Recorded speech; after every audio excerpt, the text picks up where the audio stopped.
hadari mai zub da ruwa. So hadari mai zub da ruwa wanda yake jawo shakuwa, sanda ka fara ko zaka daina ba a bari duka sai raguwa, inda ya dosa ba makawa mijin gangar ko hawa, so ne ke iya haddasa gaba ko ku faɗa da gawa. So ciwo wanda ba makari ba warkewa sai haƙuri, so ne ke iya sanya masoyi yin tafiyan nesa ba guziri, ba a sani in za ya shigo zuciya zai je can ya bugo, babu ruwan shi da kai jarumi ne kai tsaye zai mai shekarago. So fitila mai haska dare baya haska jiki a tare, wanda ya ɗauko kwai a duhu in ba fitilar so za ya bare. So da yana iya hallaka rai kana yana iya karfafa rai, wanda yake kan dogon jinya so zai sa shi ya ji shi sarai. So ne ke iya canja hali ko kwai saka kabar asali, wanda a da ko rogo bai ci so ke sa shi ya tauna kuli.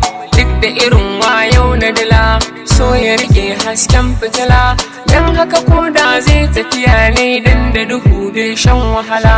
Shi a zubin soyin da yayi baby ya kyau ko kyan mazayi, yar basarake sai ta yi auren ɗan talaka ko ɗan bayi, wanda yake so sai ya sani muni ko kyau baya gani, da zuciya soke duba masoyi kyau ko ido ke iya gani. Kar ka yi musu je ka gwado wacce kake so ce ta fito, gun jama'a in mummuna ce kai ko ta nema kyau a ido.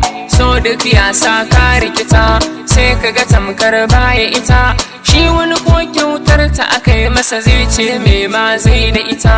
So ku kira shi gamo na jini kun mai sona na yi gani, kin bar me kuɗi kin zaɓe ni don haka ba zan bar ki bani.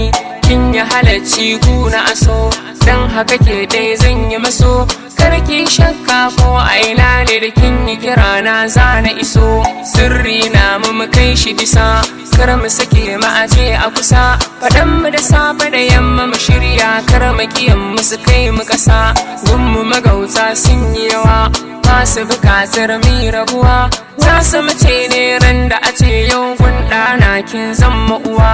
In na tuno ranar rabuwa dole ido zai zub da ruwa, ni da masoyiya yadda mashaku kuma a sosai ɗa da uwa. Ko a tunani in na jima sai na gano hoton ki sama, ko ba kowa tun da kina nan duniya to zan iya zama. Haka mutane ke magana yadda muke so ba fitina, sun ga alamar in mi aure za mu fi kowa iya zama. Ban ji sannan ba na gani kanki na sallama rai da jini, don haka ko da za a kashe ni ba a hana na a baki wani. Ko da kin mutu ba na bari zan miki so ku kina kabari, dan musulunci ban kashe kaina zan so in mutu dai da wuri. Duk wani rinsi ko wahala ko amfani gida da dala bai yiwa in barki masoyiya tun da kina san bani kula.